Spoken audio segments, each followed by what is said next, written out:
يبيع دينه بعرض من الدنيا أو كما قال النبي عليه الصلاة والسلام اللهم صل على محمد وعلى آل محمد كما صليت على إبراهيم وعلى آل إبراهيم إنك حميد مجيد اللهم بارك على محمد وعلى آل محمد كما باركت على إبراهيم وعلى آل إبراهيم إنك حميد مجيد اللهم صل على محمد النبي الأمي وعلى آله وسلم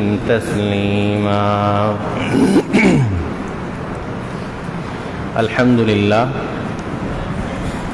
আল্লাহ তাআলার লাখ শুকরিয়া মসজিদে এসে আমরা হাজির হতে পেরেছি। মাঝে মাঝে শুক্রবার জুমাবার স্মরণ করিয়ে দেওয়া হয়। জুমাবার শুক্রবার আমলের দিন, গুরুত্বপূর্ণ দিন।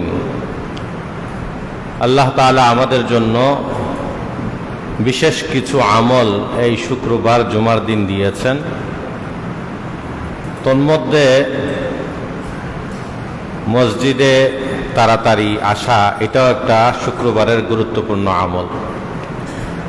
মসজিদে তাড়াতাড়ি আসা এবং ইমামের কাছে নিকটবর্তী হয়ে বসা, পায়ে হেঁটে আসা, আতর সুগন্ধি ব্যবহার করা, এগুলো সব গুরুত্বপূর্ণ আমল। মিসওয়াক করা এটাও গুরুত্বপূর্ণ আমল। এবং বেশি বেশি দরুদ শরীফ তিলাওয়াত পাঠ করা, রাসূলুল্লাহ সাল্লাল্লাহু আলাইহি ওয়াসাল্লামের উপর বেশি বেশি দরুদ শরীফ পাঠ করা। আল্লামা ইবনুল কাইয়িম রাহমাতুল্লাহি আলাইহি বলেন, মানুষ যদি তার যত শ্বাস প্রশ্বাস নিঃশ্বাস সে যে গ্রহণ করে আর ছাড়ে, সেই পরিমাণও যদি সে দরুদ শরীফ পাঠ করে, এরপরও আল্লাহ রসুলের উপর তার যেই হক সেই হক আদায় হবে না। তো এই জন্য বেশি বেশি শুক্রবার, জুমাবার, বৃহস্পতিবার মাগরিবের পর থেকে শুরু হয়। শুক্রবার সারা দিন সেই মাগরিব পর্যন্তই সময় থাকে। নিজেরাও পড়ব, ঘরের মধ্যে যারা আছেন, স্ত্রী, মা, বাবা, সন্তান সকলকেই শিক্ষা দেব, তাদেরকেও জানিয়ে দিব, স্মরণ করে দেব, ছোট থেকেই অভ্যস্ত করে তুলব। বিশেষত আসরের নামাজের পর সকলকেই তাকিদের সাথে পড়ার জন্য বলবো, নিজেরাও পড়ব। আল্লাহ তাআলা তৌফিক দান করুন। আজকের আলোচ্য বিষয় হচ্ছে আমাদের জন্য সবচেয়ে যেটা জরুরি বিষয় মানুষের জন্য, সেটা হচ্ছে ঈমান। এই ঈমান হলো মানুষের সবচেয়ে গুরুত্বপূর্ণ জরুরি বিষয়। মানুষ টাকা পয়সা কম থাকতে পারে, কালো হতে পারে, অশিক্ষিত হতে পারে, অথবা অন্য কোনো কিছুতে তার অসম্পূর্ণতা থাকতে পারে, কিন্তু ঈমানের ক্ষেত্রে তার অসম্পূর্ণতা, কমতি এটা কোনোভাবেই গ্রহণযোগ্য না। কারণ এই দুনিয়াতে আসার যে উদ্দেশ্য, এই দুনিয়াতে আল্লাহ যে আমাদেরকে পাঠিয়েছেন, এর যে প্রধান উদ্দেশ্য সেটাই হলো ঈমান। এজন্য আল্লাহ এটা আমাদেরকে জানিয়ে দিয়েছেন। আমি যে সূরা আসর তিলাওয়াত করেছি, এখানে আল্লাহ সুস্পষ্টভাবে বলেন, ওয়াল আসরি ইন্নাল ইনসানা লাফি খুসর। আল্লাহ জামানার কসম খেয়ে, আসরের কসম খেয়ে বলেন। কসম খাওয়ার উদ্দেশ্য হচ্ছে কথাকে গুরুত্বারোপ করা, আর না হলে আল্লাহর কথা এমনিই গুরুত্বপূর্ণ। এরপরও আল্লাহ কসম খেয়ে বলছেন। যেমন আমরা কোনো কথার গুরুত্ব কাউকে বুঝাতে চাইলে, বিশ্বাস করাতে চাইলে বলি, আল্লাহর কসম করে বলছি আমি এটা করি নাই বা এমন হয়নি। সে তার কথাটা বিশ্বাস করানোর জন্য, গুরুত্ব বোঝানোর জন্য কসম করে। তো আল্লাহ তাআলাও পরবর্তী যে কথাটা বলবেন এটার গুরুত্ব বোঝানোর জন্য কসম করে বলেছেন, ওয়াল আসর, জামানার কসম, আসরের কসম, ইন্নাল ইনসানা লাফি খুসর। নিশ্চয়, ইন্না, আরবি যারা গ্রামার বুঝেন তারা জানেন ইন্না এটা আরেক গুরুত্ব আরোপ করার জন্য শব্দটা আসে। লাফি খুসরিন, লাম, এটাও আরো গুরুত্ব বোঝানোর জন্য আসে। আল্লাহ তাআলা বলেন, নিশ্চয় নিশ্চয় মানুষ ক্ষতিগ্রস্ত, নিশ্চয় মানুষ ক্ষতিগ্রস্ত, ক্ষতির মধ্যে নিপতিত। ইল্লা, তবে কারা ক্ষতিগ্রস্ত না? আল্লাযীনা আমানু ওয়া আমিলুস সালিহাত। এক নম্বর হলো যারা ঈমান আনবে তারা হলো সেই ক্ষতিগ্রস্ত হওয়া থেকে বের হয়ে যাবে, তারা ক্ষতিগ্রস্তর মধ্যে পড়বে না। এক নম্বর গুণ, যার মাঝে ঈমান থাকবে। দুই, ওয়া আমিলুস সালিহাত, নেক আমল করবে, দুনিয়াতে এসে নেক আমল করবে। তো এই গুণ যখন অর্জন করবে সে ক্ষতিগ্রস্ত থেকে আরো বের হয়ে যাবে। এরপর আল্লাহ আরো দুটা গুণের কথা বলেছেন। তো এখানে আল্লাহ প্রথম যেই গুণ, প্রথম যেই বিষয়, সেটা হলো ঈমানের কথা বলেছেন। আমলের আগেও ঈমান, ওয়া আমিলুস সালিহাত, নেক আমল করার আগেও ঈমানের কথা বলেছেন। অন্যান্য জায়গায়, অনেক জায়গায় আল্লাহ তাআলা স্পষ্ট করে বলেছেন, নেক আমল কবুল হওয়ার জন্য, নেক আমল আল্লাহ তাআলার কাছে গ্রহণযোগ্য হওয়ার জন্য ঈমান শর্ত। আল্লাহ বলেন, ওয়ামান ইয়ামাল মিনাস সালিহাতি মিন যাকারিন আও উনসা ওয়া হুয়া মুমিন ফালানুহয়িয়ান্নাহু হায়াতান তাইয়্যিবা ওয়ালানাজজিয়ান্নাহুম আজরাহুম বিআহসানি মা কানু ইয়ামালুন। মান আমিলা সালিহা, যে নেক আমল করবে, মিন যাকারিন আও উনসা, চাই পুরুষ হোক চাই মহিলা হোক, যেই কোনো মানুষ হই, নারী পুরুষ কোনো ভেদাভেদ নেই, যে কেউ নেক আমল করবে, শর্ত আল্লাহ জুড়ে দিচ্ছেন সাথে, ওয়া হুয়া মুমিন, ঈমানদার হতে হবে। যদি ঈমান না থাকে তাহলে পরবর্তী আল্লাহ যে প্রতিদানের কথা বলছেন সে প্রতিদান দিবেন না। তাকে দুনিয়াতে নেক হায়াত দিবেন, আখিরাতে তার বদলা দিবেন। অন্য আয়াতে আসছে তাকে জান্নাতে প্রবেশ করাবেন। এটার জন্য শর্ত, আপনি নেক আমল করেন, নামাজ রোজা ইবাদত এগুলো করেন, এগুলোর জন্য প্রথম প্রধান যেই শর্ত, সেই শর্ত হচ্ছে ঈমান থাকতে হবে। ঈমান যদি না থাকে তাহলে এই নেক আমল আল্লাহর কাছে কোনো গ্রহণযোগ্য হবে না। সূরা বাকারাতে আল্লাহ বলেন, লাইসাল বিররা আন তুওয়াল্লু ওয়ুজুহাকুম কিবালাল মাশরিকি ওয়াল মাগরিব ওয়ালাকিন্নাল বিররা মান আমানা বিল্লাহ ওয়াল ইয়াউমিল আখির ওয়াল মালাইকাতি ওয়াল কিতাবি ওয়ান নাবিয়্যিন ওয়া আতাল মালা আলা হুব্বিহি যাবিল কুরবা ওয়াল ইয়াতামা ওয়াল মাসাকিন ওয়া বিনিস সাবিল والسائلين وفي الرقاب وأقام الصلاة وآتى الزكاة والموفون بعهدهم إذا عاهدوا والصابرين في البأساء والضراء وحين البأس أولئك الذين صدقوا وأولئك هم المتقون। লম্বা আয়াত। এখানে ইহুদি খ্রিস্টান এরা বাইতুল মুকাদ্দাসের দিকে নামাজ পড়াকে গুরুত্বপূর্ণ মনে করত। আল্লাহ তাআলা যখন মুসলমানদেরকে আদেশ দিলেন, মদিনা শরীফে যাওয়ার পর 16-17 মাস রাসূলুল্লাহ সাল্লাল্লাহু আলাইহি ওয়াসাল্লাম এবং সাহাবায়ে কেরাম ওনারাও বাইতুল মুকাদ্দাসের দিকে ফিরে নামাজ পড়েছিলেন। পরবর্তীতে আল্লাহ আদেশ দিলেন যে তোমরা বাইতুল মুকাদ্দাসকে কিবলা না বানিয়ে কেবলা বানাবে হলো কাকে? বাইতুল্লাহকে, খানায়ে কাবাকে কেবলা বানাও। তো এটা নিয়ে ইহুদি খ্রিস্টানরা ঝগড়া শুরু করে দিল, এটা নিয়ে কথা বলা শুরু করলো। তো আল্লাহ তাআলা জানিয়ে দিলেন, পশ্চিম দিকে, পূর্ব দিকে, বাইতুল মুকাদ্দাসের দিকে বা বাইতুল্লাহর দিকে, এগুলা দিকে মুখ করা, ইবাদত করা, নামাজ পড়া, এটা কোনো গুরুত্বপূর্ণ বিষয় না, এটা আসল নেক আমল না। আসল গুরুত্বপূর্ণ আল্লাহর কাছে যেটা, সেটা হলো ওয়ালাকিন্নাল বিররা মান আমানা বিল্লাহ, আল্লাহর উপর ঈমান আনা, এটা হলো প্রথম বিষয়, প্রধান বিষয়। এর আগে তোমরা যেই কোন দিকে নামাজ পড়বে, কোন দিকে ইবাদত করবে, কিবলা কোনটাকে বানাবে, এটাকে নিয়ে যেই তোমরা কথা বলছো, এটা নিয়ে যে তোমরা একে অপরে ঝগড়া করতেছো, এটা তো আল্লাহর কাছে কোনো গুরুত্বপূর্ণই বিষয় না।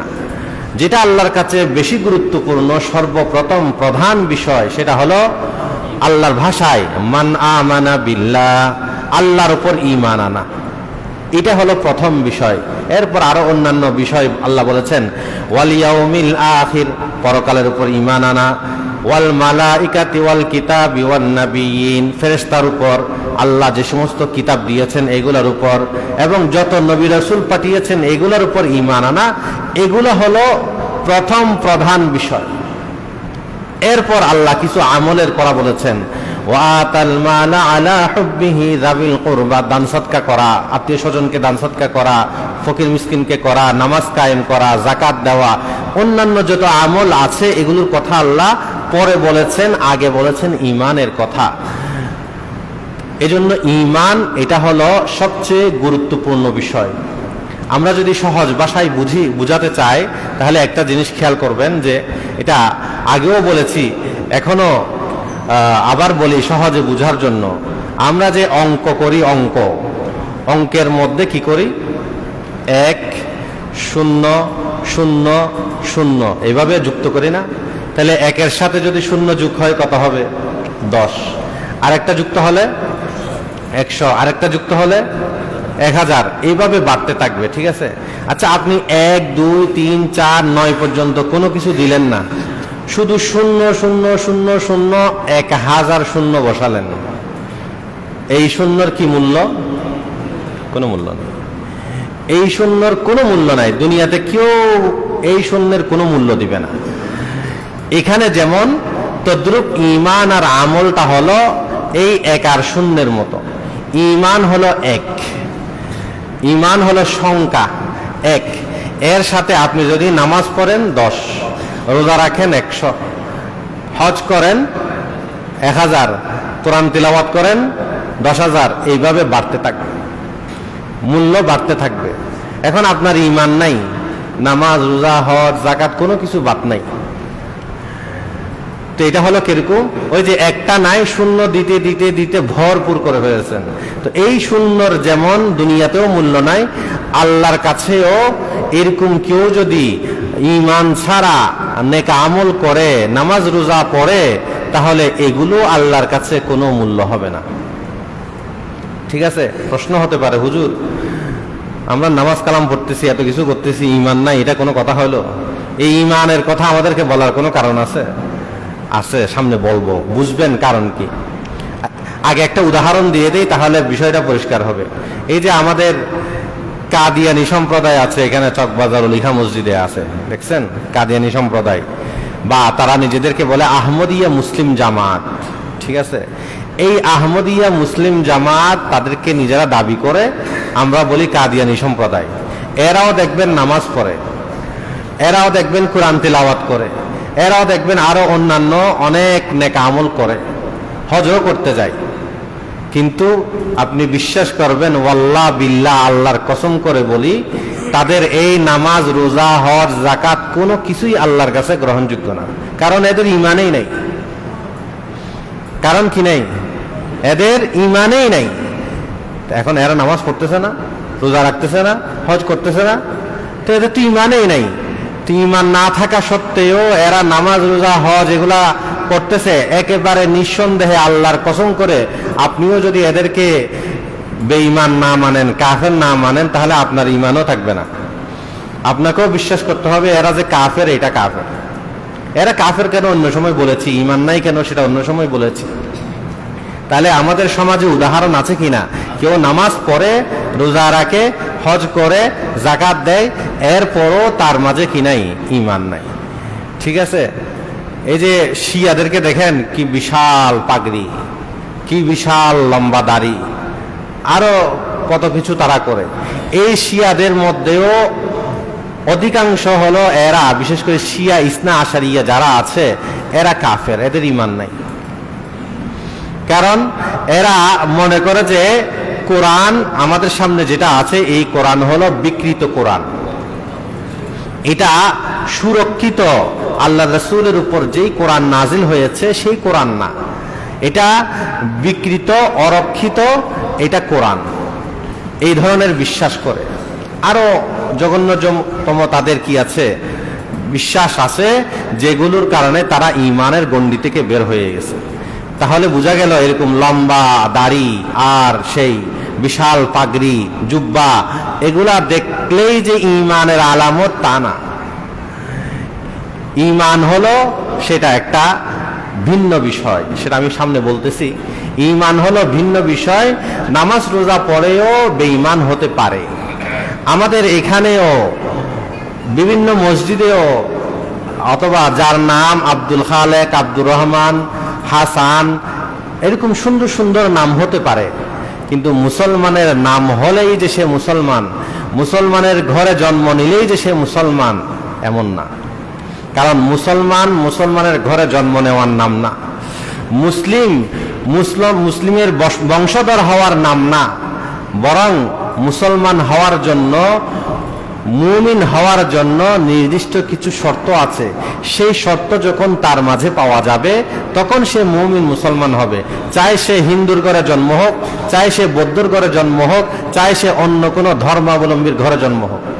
আর যদি এই শর্ত যদি পাওয়া না যায়, তাহলে সে মুসলমান হিসাবে গণ্য হবে না, যদিও সে পীর সাহেবের, বুজুর্গ সাহেবের, ওলি আল্লাহ সাহেবের, অনেক বড় ব্যক্তি দ্বীনের এরকম কারো ঘরে জন্মগ্রহণ করুক, এরপরও তার ঈমান নাই যদি শর্ত পাওয়া না যায়।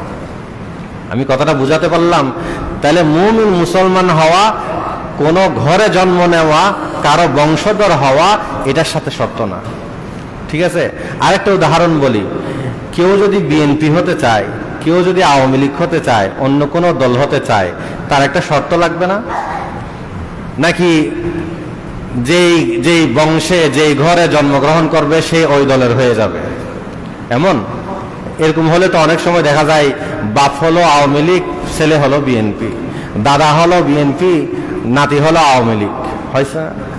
তো এই যে পার্থক্যটা কেন হচ্ছে হলো নির্দিষ্ট আদর্শ, নির্দিষ্ট কিছু শর্ত পালন করা না করা, এটার ভিত্তিতে কেউ বিএনপি হয়, কেউ আওয়ামী লীগ হয়, কেউ জামাত হয়, কেউ অন্য কোনো দল হয়।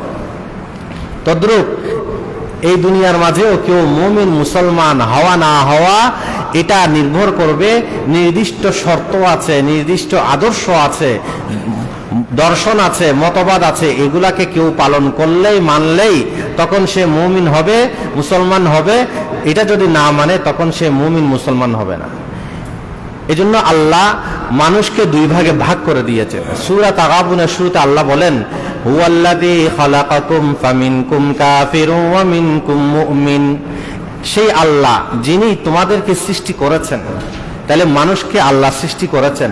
সৃষ্টি হওয়ার পর মানুষ এক ভাগে ভাগ হয়ে রয়নি, বরং তারা বিভক্ত হয়ে গেছে। আল্লাহর ভাষায় ফামিনকুম কাফিরুন ওয়া মিনকুম মুমিন, সেই যাদেরকে আমি তোমাদেরকে যে সৃষ্টি করেছি, সে তোমাদের মধ্য থেকে একদল হলো কাফের আর একদল হলো মুমিন। আল্লাহর ভাষায় একদল কাফের, একদল মুমিন। তো এই যে ভাগ, এই ভাগটা কেন হলো? আর অন্য আয়াতে আল্লাহ বলেছেন, ইন্না হাদাইনাহুস সাবিলা ইম্মা শাকিরা ওয়া ইম্মা কাফুরা। আমি তোমাদেরকে রাস্তা দেখিয়ে দিয়েছি, ইনসানকে, মানুষকে সঠিক পথ কোনটা সেটা জানিয়ে দিয়েছি। নবী পাঠিয়েছেন, রাসূল পাঠিয়েছেন, কিতাব দিয়েছেন, আরো বিভিন্ন মাধ্যমে আল্লাহ জানিয়ে দিয়েছেন সঠিক পথ কোনটা। এই সঠিক পথটা জানিয়ে দেওয়ার পরও ইম্মা শাকিরা ওয়া ইম্মা কাফুরা, একদল হলো ইমানদার মুমিন আর একদল হলো কাফের বেঈমান। তাহলে এটা আল্লাহ তাআলার ভাষা, আল্লাহ তাআলার ঘোষণা, আল্লাহ তাআলারই কথা যে মানুষ দুনিয়াতে আসবে, আল্লাহর সৃষ্টি হয়ে আসবে, আসার পর সে হয়তো কাফের হবে, না হলে মুমিন হবে। মাঝখানে কোনো পথ নাই, কাফেরও না মুমিনও না, এমন কোনো পথ নাই।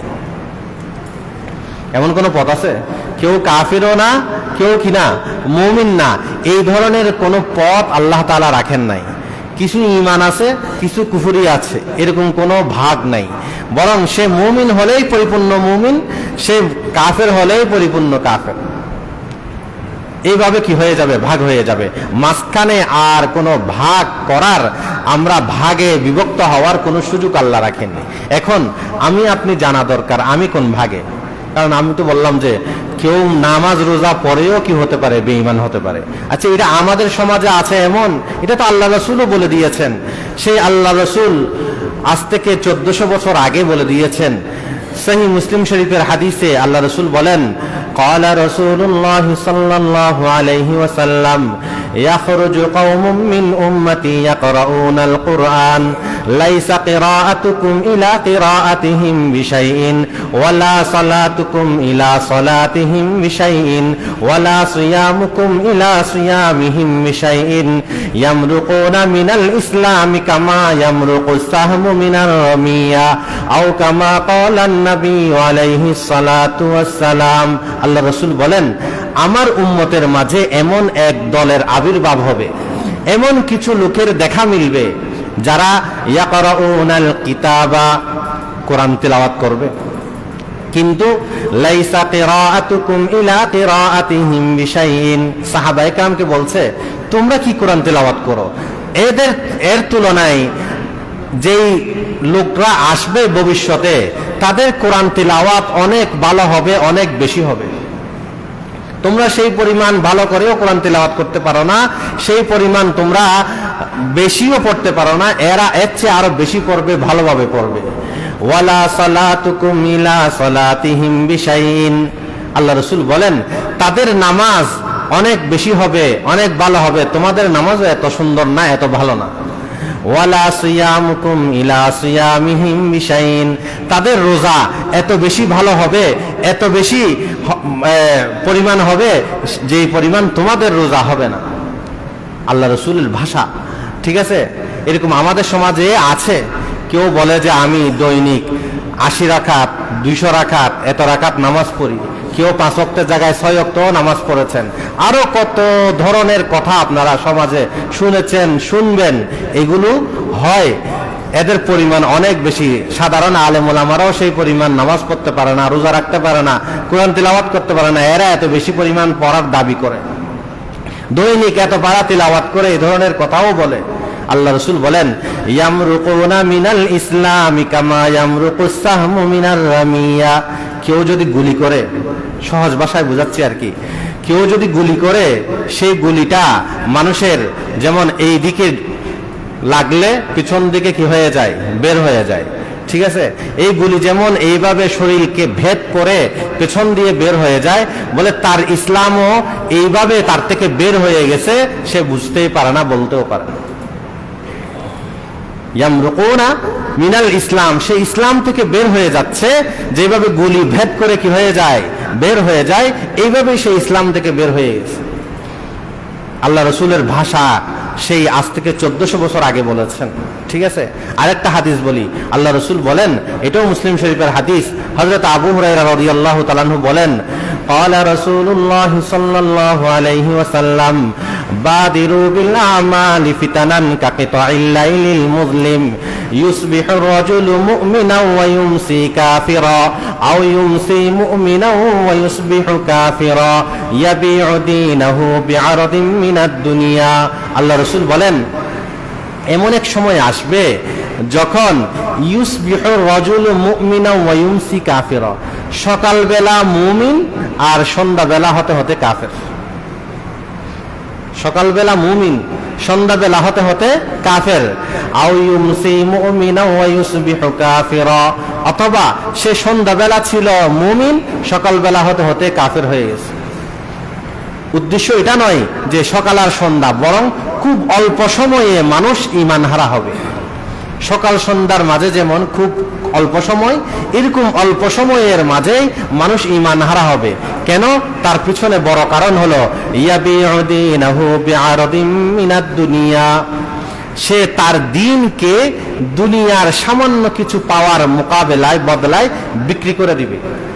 কেউ টাকা দিয়েছে, যেমন এখন দেখা যাচ্ছে পার্বত্য অঞ্চলে এবং এই উত্তরবঙ্গে যেখানে দরিদ্র প্রবণ এলাকা, শিক্ষার হার নেই, ময়মনসিংহ, হালুয়াঘাট, ওই সমস্ত জায়গা, ওদিকে রংপুর, নীলফামারী, তারপর দিনাজপুর, এই সমস্ত জায়গায় দেখা যাচ্ছে যারা এনজিও মিশনারি, খ্রিস্টান মিশনারি, এরা এসে তাদেরকে টাকার লোভে, বিভিন্ন কিছু দেওয়ার লোভে তাদের ঈমানকে নিয়ে নিচ্ছে, খ্রিস্টান বানিয়ে দিচ্ছে, অন্য ধর্মাবলম্বীতে করে দিচ্ছে। এই কাদিয়ানিরাও চাকরি, বিদেশে পাঠানো, বিভিন্ন কিছুর লোভ দেখিয়ে তাদের ঈমান, মুসলমানদের ঈমানকে নিয়ে নিচ্ছে। ইয়াবিউ দীনাহু বিআরদিম মিনাদ দুনিয়া, দুনিয়ার সামান্য কিছু পাওয়ার জন্য সে তার দিনকে বিক্রি করে দিচ্ছে। আর আমাদের মাঝে কিছু আছে, কেউ নেতার সন্তুষ্টির জন্য, কেউ দুনিয়ার কোনো পথ বা এই ধরনের কিছু পাওয়ার জন্য সে তার দিনকে বিক্রি করে দেয়। বলে আমার নেতা যেটা বলবে সেটা, আমার কোরআন, আমার দিন, আমার ইসলাম কি বলে সেটা বড় কথা নয়, আমার নেতা যেটা বলবে সেটা। কেন? এই সামান্য দুনিয়ার পথ, অথবা সে তার নেতার কাছ থেকে কিছু পাবে, এটার জন্যই সে এরকম করতেছে। তো দিনকে বিক্রি করে দেওয়া এবং সে বেঈমান হয়ে যাওয়া, খুব অল্প সময়ের মোকাবেলায় হয়ে যাওয়া, এটা আল্লাহ রাসূলের এই কথা। আরেক সাহাবী হযরতে আব্দুল্লাহ ইবনে আমর ইবনে আল-আস রাদিয়াল্লাহু তাআলা আনহু, আল্লাহ রাসূলের মহান সাহাবী আব্দুল্লাহ ইবনে আমর ইবনে আল-আস রাদিয়াল্লাহু তাআলা আনহু, তিনি বলেন, ইয়াতি আলান নাসি জামানুন ইয়াজতামিউনা ওয়া ইউসাল্লুনা ফিল মাসাজিদ ওয়া লাইসা ফীহিম মুমিন। এমন এক সময় আসবে মানুষের উপর যখন তারা সকলে মসজিদের মধ্যে একত্রিত হবে, ওয়া ইউসাল্লুনা ফিল মাসাজিদ, মসজিদের মধ্যে একত্রিত হয়ে তারা সেখানে নামাজ আদায় করবে, কিন্তু আল্লাহ রাসূলের এই সাহাবী বলেন ওয়া লাইসা ফীহিম মুমিন, একজনও ঈমানদার না, সেই মসজিদে একজনও ঈমানদার না। বিশ্বাস হয় না? এই যে কাদিয়ানি মসজিদে যারা একত্রিত হয়ে নামাজ পড়ছে, একজনও ঈমানদার? কারণ কাদিয়ানিরা তো তাদের মসজিদকে কি বলতেছে? মসজিদ বলতেছে না। এই যে মসজিদ বলতেছে, এখানে এই মসজিদের নাম বাইতুল বাসেত লেখা আছে, ঠিক আছে, মসজিদে বাইতুল বাসেত। তো সেখানে যারা গিয়ে নামাজ পড়তেছে একজনও কি মুমিন, মুসলমান? এই যে আল্লাহ রাসূলের সাহাবী, তিনিও বলে গেছেন সেই আজ থেকে 1400 বছর আগে, ইয়াজতামিউনা ওয়া ইউসাল্লুনা ফিল মাসাজিদ ওয়া লাইসা ফীহিম মুমিন, একজনও ঈমানদার না। ইমাম তাহাবী রাহমাতুল্লাহি আলাইহি শারহ মুশকিলিল আসার কিতাবের মাঝে লিখেন, এই হাদিস বর্ণনা করার পর তিনি বলেন, ওয়া নাউযু বিল্লাহি মিন যালিকা জামান, সেই যুগ যাতে আমরা না পাই, সেই সময়ের মুখোমুখি যাতে আমরা না হয়, আল্লাহর কাছে পানা চাই, আশ্রয় চাই। তাহলে এটা চিরন্তন সত্য একটা বিষয়। মানুষ নামাজ পড়তে পারে, দ্বীনের অন্য কোনো কাজ করতে পারে, বা তার নাম মুমিন মুসলমানের মতো হাসান, খালেদ, এই ধরনের সুন্দর সুন্দর নামও হতে পারে, এরপরও সে মুমিন হতে পারে না, তার কাছে ঈমান নাই, এটাও হতে পারে। এটাও আল্লাহ রাসূল বলে দিয়েছে। এজন্য এখন আমাদের ঈমান কতটুকু, কেমন, সেটা দেখতে হবে। আগে আমি ঈমানদার কিনা সেটা, এরপর যদি আমি ঈমানদার হই তাহলে আমার ঈমান রক্ষা করা ফরজ। এটাও প্রথমে হলো ঈমান হওয়া। আমি ঈমানের কথা সহজ সরল ভাষায় বলি, সেটা হলো আল্লাহর রাসূল যা কিছু নিয়ে আসছেন আমাদের জন্য, ইসলাম হিসেবে যা কিছু নিয়ে আসছেন, এই সবগুলোকে মনে প্রাণে বিশ্বাস করতে হবে, মুখে স্বীকার করতে হবে। সেটা নামাজ, রোজা, হজ, যাকাত এমন যেমন, তো ব্যবসা বাণিজ্যের ক্ষেত্রে হালাল হারাম যা সেগুলো, এরকম নৈতিকতার ক্ষেত্রে চুরি ডাকাতি, জেনা ব্যভিচার, মদ জুয়া ইত্যাদি এগুলো, আবার অর্থনীতির ক্ষেত্রেও ইসলামের যে অর্থনীতি আছে সেটা, আবার বিচার ব্যবস্থার ক্ষেত্রে ইসলামের যে বিচার ব্যবস্থা আছে এটা, রাষ্ট্র রাজনীতির ক্ষেত্রেও ইসলামের যে খিলাফত ব্যবস্থা আছে সেটা, এটার বিরুদ্ধে যেগুলো আছে আপনার এই পুঁজিবাদ অর্থনীতি আছে, সেকুলারিজম রাজনীতি আছে, গণতন্ত্রের রাজনীতি আছে, অন্যান্য বিষয়গুলো আছে যেগুলো ইসলামের সাথে সাংঘর্ষিক, এই সবগুলোকে অস্বীকার করে, এগুলা যে ইসলাম বিরোধী এগুলাকে অস্বীকার করে ইসলামের যে সমস্ত বিষয় আছে এইগুলোকে 100% 100% বিশ্বাস করতে হবে। কেউ যদি 1%ও যদি সন্দেহ করে তার ঈমান হবে না। কারণ ঈমান শব্দের অর্থই হলো এমন যেখানে 100% এখানে 1%ও অসম্পূর্ণতা থাকলে সে ঈমানদার হবে না। আল্লাহ বলেছেন সূরা হুজুরাতের 15 নম্বর আয়াত, ইন্নামাল মুমিনুনা আল্লাযীনা আমানু বিল্লাহি ওয়া রাসূলিহি সুম্মা লাম ইয়ারতাবু। মুমিন কারা? মুমিন হলো তারাই যারা আল্লাহ আল্লাহ রাসূলের উপর ঈমান আনে, সুম্মা লাম ইয়ারতাবু, এবং কোন ধরনের সন্দেহ সংশয় তার অন্তরে থাকে না। কারণ সংশয় সন্দেহ এটা ঈমানের সাথে যায় না। ঈমান এটা অবিভাজ্য বিষয়, এটাতে কোনো ভাগ নেই। ঈমান এটা কি অবিভাজ্য বিষয়, এখানে 1% 10% এই ধরনের কোনো ভাগ করার বিষয় না। যত কিছু ইসলাম হিসাবে আল্লাহ রসুল নিয়ে আসছেন, কোরআনে যা আছে, হাদিসে যা আছে, শরীয়ত হিসাবে যা আছে, এগুলো সব আপনাকে বিশ্বাস করতে হবে, কোনো ভাগ করা যাবে না। হ্যাঁ, আপনি মানতে না পারেন, মানতে মানে আমল করা, একটা হলো বিশ্বাস আর একটা হলো আমল, ঠিক আছে? আমল করতে না পারলে সেটা ভিন্ন বিষয়। যেমন কেউ বিশ্বাস করে যে যাকাত দেওয়া ফরজ, হজ করা ফরজ, কিন্তু সে যাকাত দেয় না। নামাজ পড়া আমার উপর ফরজ, শুধু অন্যদের উপর না, আমার উপরও 5 ওয়াক্ত নামাজ ফরজ, কিন্তু সে অলসতাবশত সে নামাজ পড়ে না, তাহলে তার ঈমান যাবে না। কিন্তু সে যদি মনে করে যে নামাজ পড়াই ফরজ না, তাহলে তার ঈমান চলে যাবে। এটা যেমন তদ্রূপ অন্যান্য বিষয়, হালাল মতো চলা, হালাল উপার্জন করা, হালাল খাওয়া, হারাম থেকে বেঁচে থাকা, এটাও ফরজ।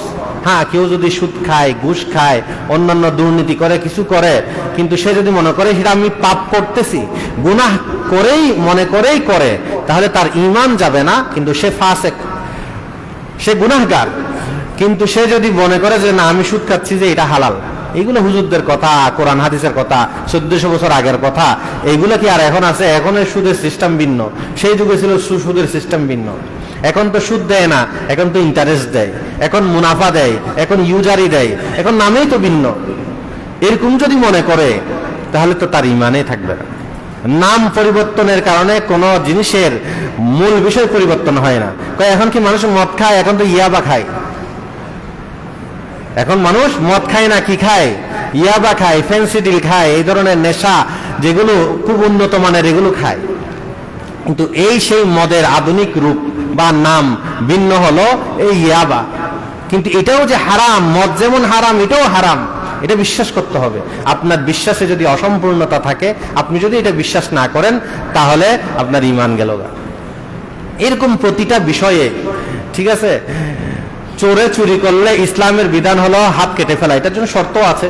শর্ত অনুযায়ী যদি পালন হয়, কি পরিমাণ জিনিস চুরি করতে হবে, এবং চুরিকৃত জিনিসটা সে কি এমনি ফেলে রেখেছে নাকি এটা আলমারিতে বা যেখানে হেফাজত করা দরকার ওই জায়গায় হেফাজত করেছে, সেখান থেকে চুরি করেছে, এরকম কিছু শর্ত আছে। এই শর্তগুলো যদি পাওয়া যায়, তাহলে চোরে চুরি করলে হাত কেটে দেওয়া ইসলামের বিধান, কোরআনের আয়াত। ওয়াসসারিকু ওয়াসসারিকাতু ফাকাতউ আইদিয়াহুমা জাযাআম বিমা কাসাবা নাকালাম মিনাল্লাহ। চোর চোরনি, মহিলা আর পুরুষ আর কি, যদি চুরি করে তার হাত কেটে দিতে হবে, শর্ত যদি পাওয়া যায়। এখন আপনি যদি মনে করেন যে এই চোর, চুরি করা, হাত কেটে দেওয়া, এটা তো বর্বরতা, নাউজুবিল্লাহ, এটা যদি আপনি মনে করেন, তাহলে আপনার ঈমান নাই, শেষ, আপনি ঈমানদার হতে পারেন না। এরপর আপনি নামাজ পড়েন, রোজা রাখেন, সেই কাদিয়ানি, সেই হিন্দু বৌদ্ধ, এরা যেমন আপনিও তেমন। এজন্য ঈমান খুব সেনসিটিভ, খুবই স্পর্শকাতর বিষয়। ঈমান আনা, বিশ্বাস করতে হবে, এভাবে বিশ্বাস করার পর এগুলোকে আবার সংরক্ষণ করতে হবে। সংরক্ষণ, হেফাজত করা। আপনি যদি হেফাজত না করেন, সংরক্ষণ না করেন, এই যে বিভিন্ন জনে বিভিন্ন কথা বলতেছে, সেটা যদি আপনি বিশ্বাস করে বসেন, তাহলে তো সমস্যা। একজনে বলল কোরআন এটা হলো আসল আল্লাহর কালাম, এটা আল্লাহ তাআলা নাজিল করেছেন, এটা ঠিক আছে, কিন্তু হাদিস এটা তো রসুলের কথা, এটা তো এইভাবে হেফাজত হয় নাই, হাদিস বিশ্বাস করা যাবে না, তা আপনার ঈমান চলে গেল। অথবা হাদিস এটা একটা ঐতিহাসিক রেকর্ড, এটা এই ধরনের, অথবা হাদিস যেটা যুক্তির সাথে বুদ্ধির সাথে মিলবে সেটা গ্রহণ করব, যেটা মিলবে না সেটা গ্রহণ করব না, এরকম যদি মনে করেন তাহলে আপনার ঈমান শেষ।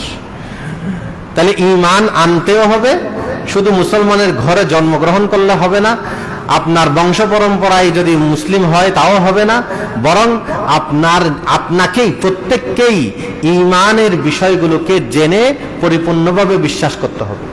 বুঝা আসছে? এরকম মিরাস কোন নারী যদি মনে করে পুরুষকে 2 ভাগ দেওয়া হলো, আমার মহিলাদেরকে 1 ভাগ দেওয়া হলো, এটা আমি মানি না, এটা আমি বিশ্বাস করি না, ঈমান চলে যাবে। আপনাকে বিশ্বাস করতে হবে কোরআনের আয়াত, লিযযাকারি মিসলু হাযযিল উনসায়াইন, মহিলাদের জন্য 1 ভাগ, পুরুষদের জন্য 2 ভাগ। এটাতে আবার পুরুষরা সবাই বিশ্বাস করে, মহিলারা করে না আর কি। এজন্য বলতেছি, পুরুষরা যেহেতু 2 ভাগ পায় সেই হিসাবে খুশি, সেজন্য এখানের মধ্যে পুরুষদের কোনো কি নাই, কথা নাই। হ্যাঁ, মহিলাদের মাঝে যারা নারীবাদী, ফেমিনিজমের যারা প্রবক্তা, ফেমিনিজমে যারা বিশ্বাসী, এদের মাঝে হলো এগুলো ছড়িয়ে দেওয়া হয়েছে। এটা হলো নারীদের উপরে নাউজুবিল্লাহ জুলুম করা হয়েছে, এই ধরনের কথা।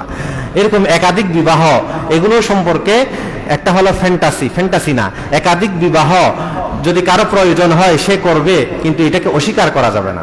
কোনো নারী যদি মনে করে যে আমি আমার স্বামীর জন্য আমি একজনের সীমাবদ্ধ থাকবো, এটা হলো আমার মনের একটা চাহিদা, সেই হিসাবে কোনো অসুবিধা নেই। কিন্তু সে যদি অস্বীকারই করে, না এটাই কোনো ইসলাম বললে কি হয়েছে, কোরআনে বললে কি হয়েছে, আমি মানতে পারি না, এরকম যদি মনে করে, বিশ্বাসই করে না, তাহলে তার ঈমান থাকবে না। একটা হলো বিশ্বাসই না করা, মেনে না নেওয়া, আর একটা হলো বিশ্বাস মানার পর নিজে আমল না করা, সেটা হলো ভিন্ন বিষয়। এই দুইটা আমরা পার্থক্য করব।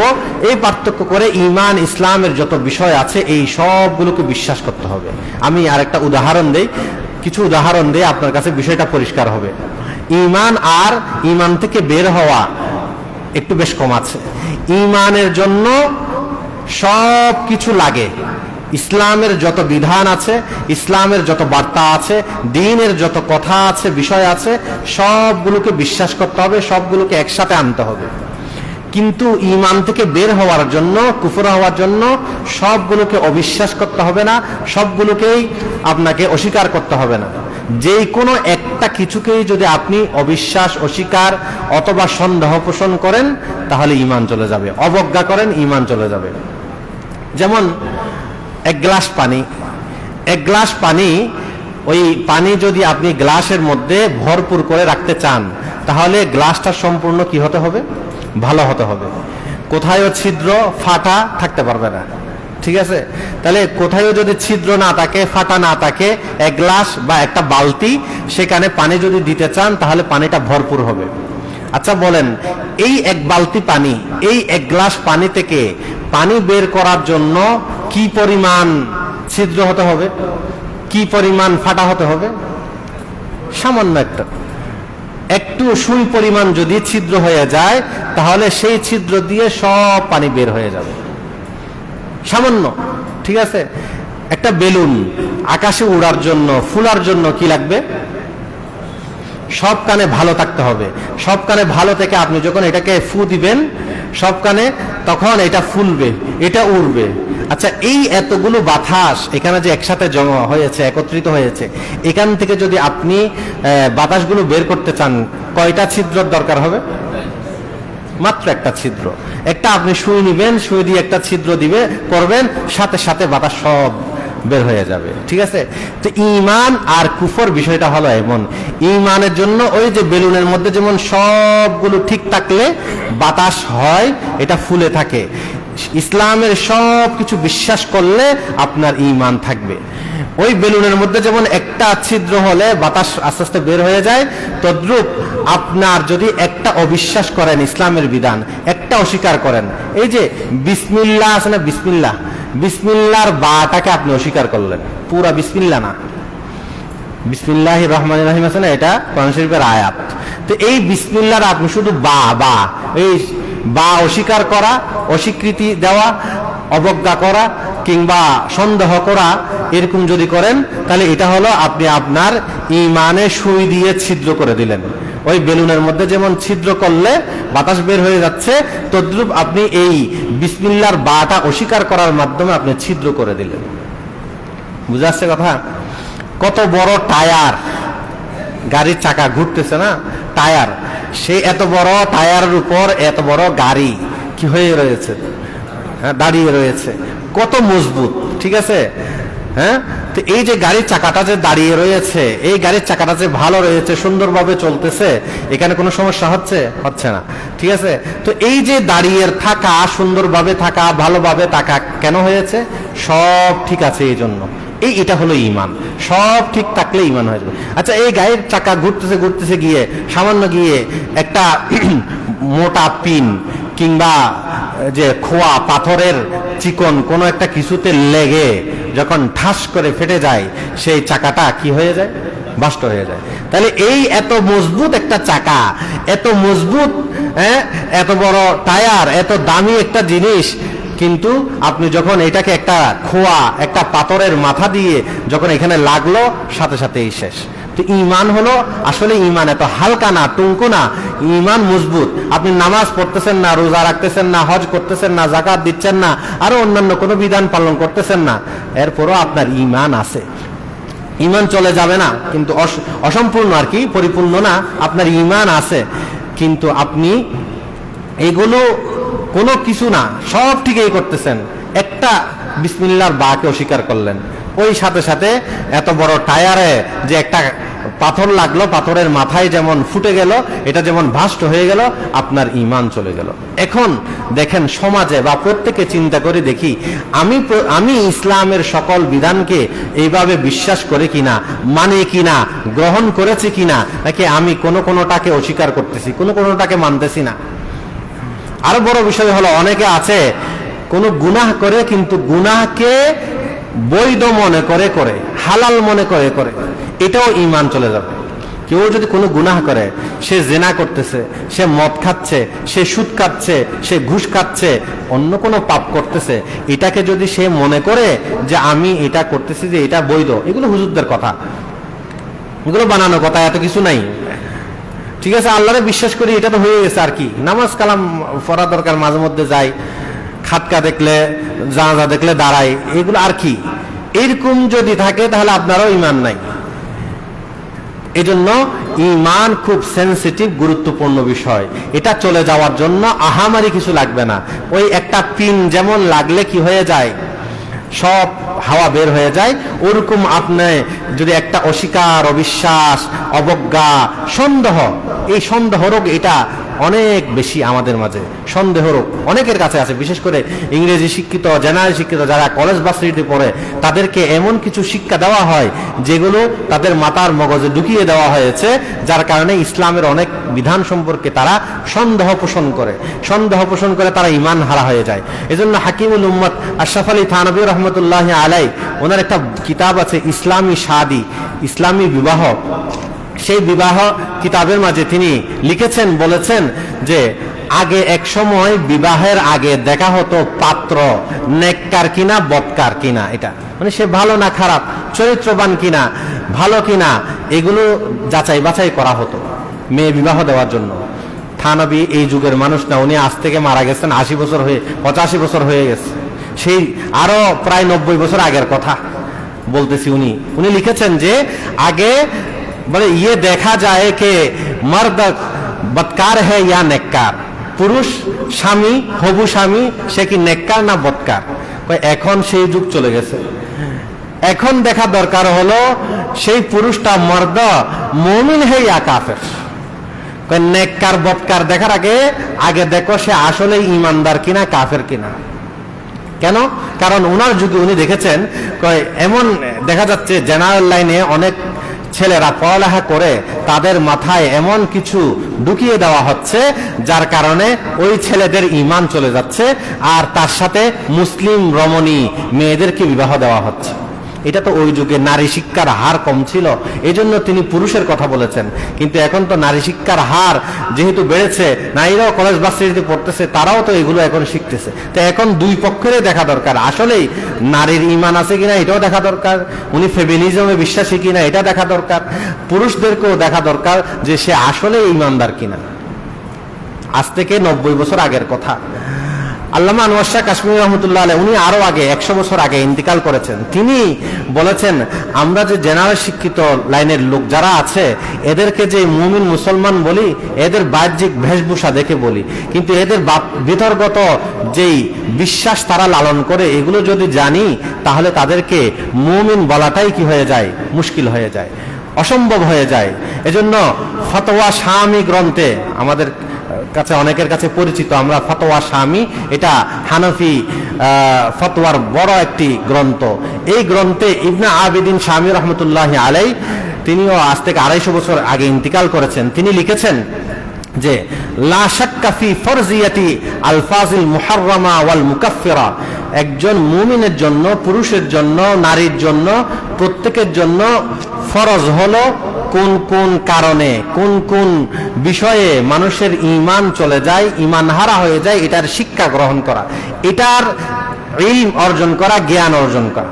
ওয়ালা আমরি হাযা মিন আহাম্মিল মুহিম্মাতি ফি হাযা জামান, তিনি বলেন যে এটা তো এই যুগের, এই যুগ মানে সে 250 বছর আগের, এই যুগের অনেক বড় একটা গুরুত্বপূর্ণ বিষয়।